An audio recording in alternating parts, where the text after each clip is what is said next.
الحمد لله رب العالمين والصلاة والسلام على مبعوث رحمة للعالمين نبينا محمد وعلى آله وأصحابه وسلم تسليما كثيرا إلى يوم الدين أما بعد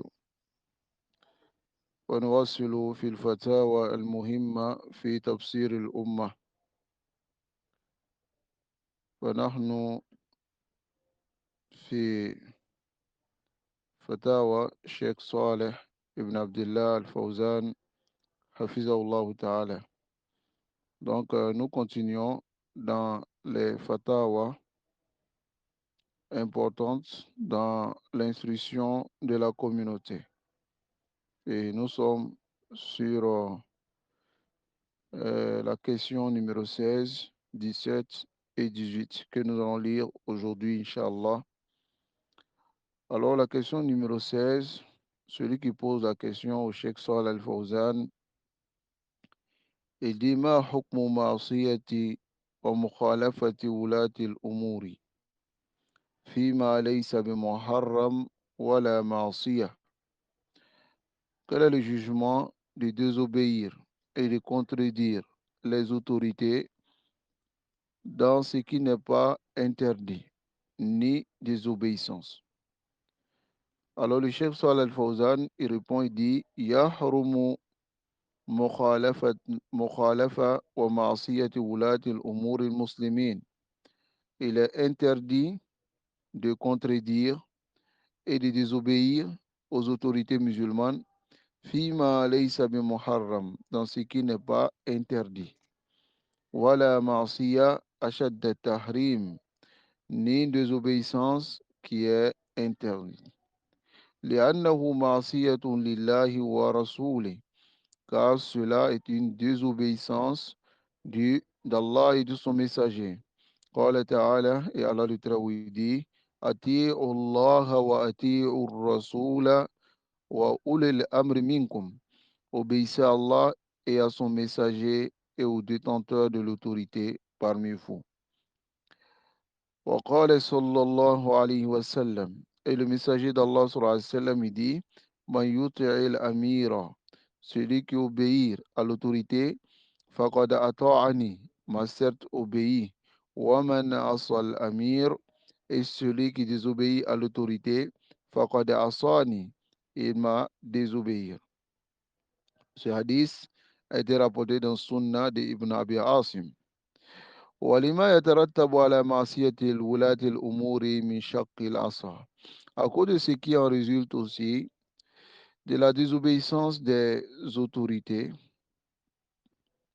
telles que le fait de diviser le, les musulmans, وتفريق الكلمة واختلاف الأمة, et la divergence de la communauté. وحدوث الفتن, et aussi l'apparition des troubles.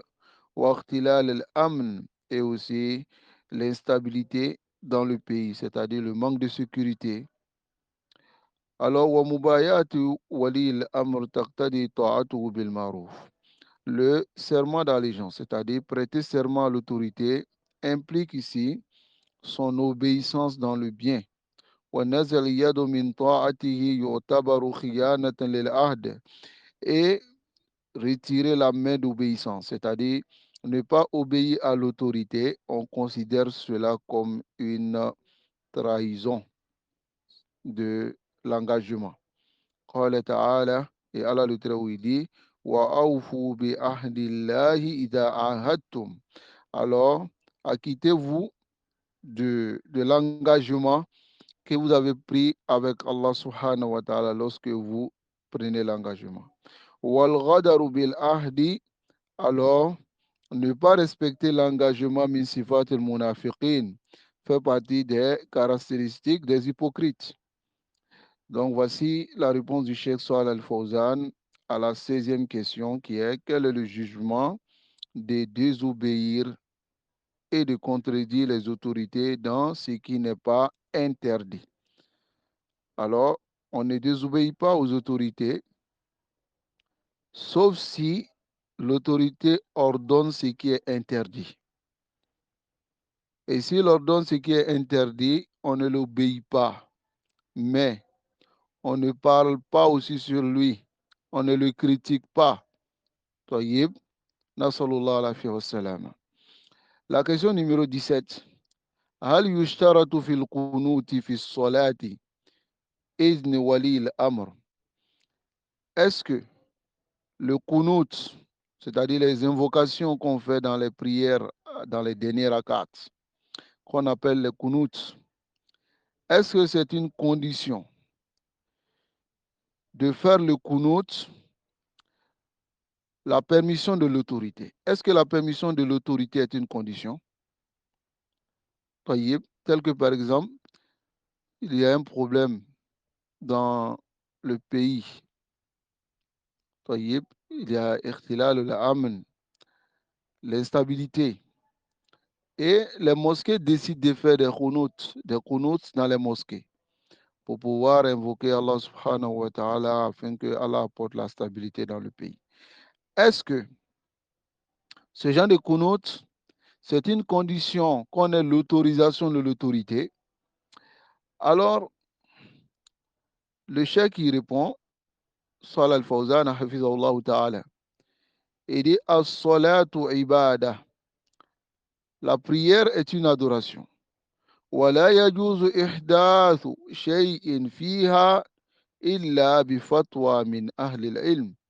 Alors, il n'est pas permis d'inventer quelque chose dans la prière, sauf si on a la fatwa d'un savant, c'est-à-dire des savants. ينظرون فيها, et regardent dans cette affaire. ويقدرون متى يجوز القنوت, et décide maintenant quand est-ce que le qunut est permis. ومتى لا يجوز القنوت, et quand est-ce que le qunut n'est pas permis. لا يجوز الفوضى, il n'est pas permis de faire le désordre في الصلاة, dans la prière. كل حسب هوى, et chacun le fait selon sa passion. لازم من فتوى من أهل العلم وأهل الفتوى, donc c'est exigé d'avoir la fatwa des gens de science parmi les gens de fatwa, c'est-à-dire les gens qui sont aptes à faire la fatwa. Faïda ataou bil kunut, s'ils viennent maintenant en disant on peut faire le kunut, alors fawali l'amr yu'ammim, l'autorité maintenant va généraliser adil fatwa al nas, cette fatwa, il va généraliser afin que les gens puissent maintenant faire le kunut. Faïda lam yeftou, alors mais si les savants n'ont pas donné cette fatwa, l'imam la yaqnut, l'imam ne fait pas de kunut. On avait déjà vu cette question et la réponse dans Ajwibatul Mufida. Et il faut souligner que ici, si c'est un pays musulman et qu'il y a Hayatu Kibar el-Ulama, c'est-à-dire comité des savants, il y a aussi les savants qui sont considérés à une grande place. Et ensuite, il y a aussi une autorité qui dirige toutes les mosquées. Donc, en ce moment, alors, on doit suivre l'autorité dans cela. Mais quant à des pays où ce sont des systèmes de mécréance et autres, alors, en ce moment, l'autorité ne va jamais dire, ni les savants dans ce pays ne vont jamais dire aux gens de faire le qunut. Alors, ça devient général maintenant. Des imams qui ont la capacité de le faire, qui posent la question aux gens de science dans d'autres pays, alors ils peuvent le faire là-bas. Taïb, nasallallahu alayhi wa sallam. Ensuite, la question numéro 18. La question numéro 18. Celui qui pose la question, il dit Ma hukmu zahabi il al jihad. Quel est le jugement d'aller faire le djihad Duna muwafaqat wali al-amr, sans que l'autorité ne soit d'accord. Ma annahu yughfar lil mujahid, malgré que on pardonne à celui qui fait le djihad min awwal qatrati dam, du premier goutte de sang, wal yakunu shahidan, est-ce qu'il devient martyr s'il va dans le djihad sans la permission, sans l'accord de l'autorité. Alors écoutez très bien cela. Jawabun. La réponse, la yakunu mujahidan. Il n'est pas mujahid, c'est-à-dire il n'est pas considéré comme quelqu'un qui allait faire le djihad. Ida khalafa wa asa wali al-amr. S'il contredit et désobéit à l'autorité. Ida khalafa wa asa wali al-amr wa asa walidayh et désobéit à ses deux parents. Bal wa yakunu bizalika asiyan. Au contraire, il est par cela désobéissant. طيب. D'abord, awalan, on doit faire le djihad que derrière la bannière d'une autorité. Cela fait partie des conditions du djihad. Le djihad, ce n'est pas amrul fawda'iya, ce n'est pas le désordre. طيب. Il faut le faire derrière la bannière d'une autorité. Ensuite, il ne faut pas le faire sans l'accord de l'autorité musulmane. Et ensuite aussi, il faut le faire aussi avec l'accord des deux parents. Nasallallahu alayhi wa sallam.